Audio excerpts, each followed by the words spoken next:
What's up guys, my name is Andy, and on today's video we're going to go over the 10 things that I hate about my 1966 Mustang. It's nice outside, so let's go for a drive while we go over the list.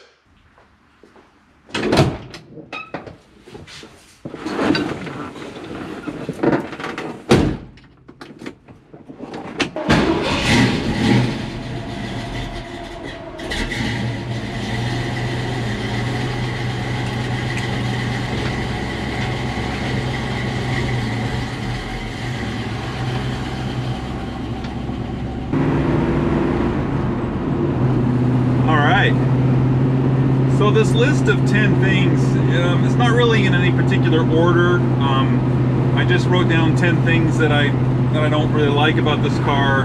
You know, saying that I hate them is probably maybe a little overkill. It's good for a title, but mostly just things that I really just don't like or don't care for. So the first item on my list here is the window alignment of these cars. It's something that not just specific to this Mustang, but several cars in this era, you know, suffer from that problem of the window alignment. What I'm talking about is how these windows, how they're adjustable, and over time they start to wear out, particularly back here on the edge. When you go to close the door, if the window alignment is not done correctly, when you go to, the door can overlap, the window can overlap the window, the quarter window in the back, or they won't fit right, or you can't close the door because you roll the window up and it actually rolls up too high and stuff like that. And I have, in the past, I've replaced the bushings or the little roller wheel pieces that are going there to help kind of smooth that out. And I've done some adjustments, but I think you have to start with this window and get that aligned perfectly, and then you can do this one, and then the back one, there's fewer adjustments for that window. And I found that on mine the roller wheels need to be, the bushings need to be replaced on that too. So all brand new parts, and it probably would work out just fine. But for this car, I'm not happy with how they align, and I really wish it wasn't a problem.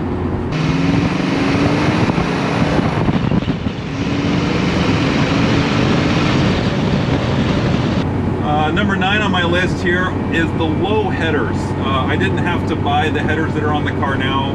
They're a 4-to-1 unit. I got a really good deal on them. You know, $200 for a set of brand new ceramic coated headers. It's pretty tough to beat. I don't need 4-to-1 headers, particularly for my application. Shorties would have been fine, but it was a good deal at the time. It has since caused a problem with my clutch cable, and I had to replace that because I melted the cable, but that was my fault because I didn't read the instructions. But the headers work great, they sound good, they fit really well. It's just they hang really low in the car, and I really don't like that part. I wish they didn't do that, but I'm stuck with them for now. The next item on my list, number 8, is the engine bay width.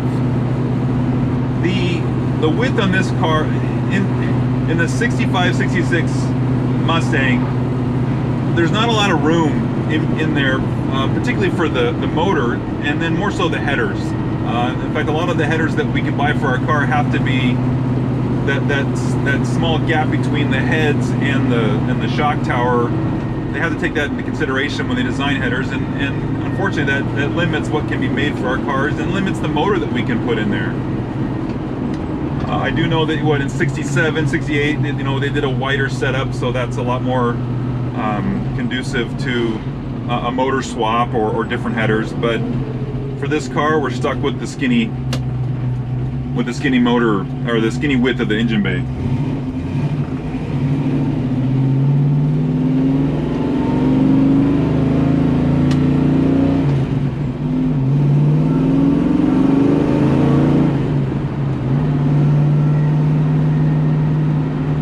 Number 7 on my list are the side mirrors. In our cars, they only came with the, well, most of them came with the driver mirror, some of them came with the passenger mirror.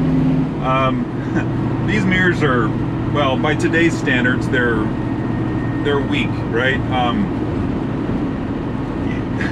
you can't, if you like to put your arm out the window like I like to do, it's all of a sudden in the way of the mirror. I don't care for that. And then on the passenger side, I added that mirror in a previous video, and I had to put one of those convex mirrors on there to kind of give me a wider field of view so that I could see more out the side there. We do get spoiled by today's mirrors, and I really wish that there was a better option that kind of fit our cars and it was something that looked good but still provided us kind of the vision that our current cars get today.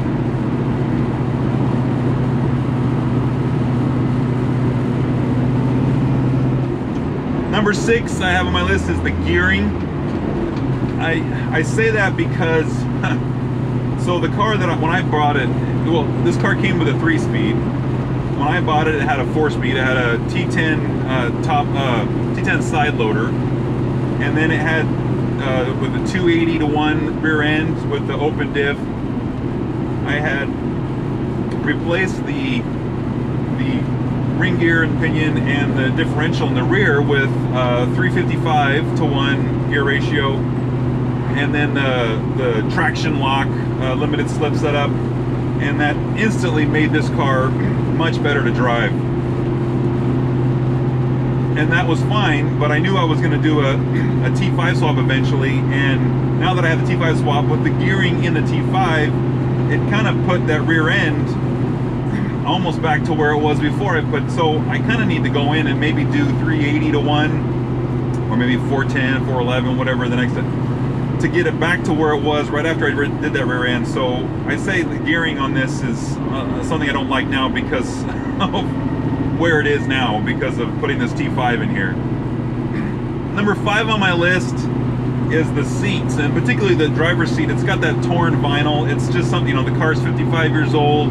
It's gonna happen, and I don't like how easily these seats fall apart. And it's age, that's what's gonna happen. In my previous my previous Mustang, I had redone the seats with new vinyl, and they came out okay. They weren't as good looking as the stock seats in terms of how the vinyl's pulled tight and everything. They look all right, and it is much nicer to sit in there, but to do that is expensive and it's time consuming. I don't want to ever do seats again. I'll buy new seats before I re-vinyl these ones. It was a pain in the butt. Number 4 on my list is the paint. The previous owner had the car painted right before I bought this car, and you can tell it wasn't the expensive paint job. The stripes on the hood don't line up with the stripes on the roof. There's lots of overspray, and it seems like they only put clear coat on the hood. I mean, the paint is better than what it was, but it really, you know, from a distance it looks all right, but up close you can start to see kind of why, you know, what a $2,000 or $3,000 paint job will get you. And it's too bad, because I think this car could look really good with a better paint job. Number 3 on my list is the hacked up wiring. You know, over the 55 years this car has gone through the various owners. They've replaced things, they've upgraded things. There's wires under the dash that don't go anywhere, that are just in there. I mean, some of my previous videos you've seen me pulling wires out from under the dash that they were just sitting there. They weren't hooked to, either end of the wire wasn't hooked to anything. So they're just stuffed up inside there. It's really kind of too bad that I have to mess with that. And so as I go through and upgrade stuff, I'll take the time to redo some of the wiring, pull some of that stuff out of there that doesn't need to be there, and make it new again.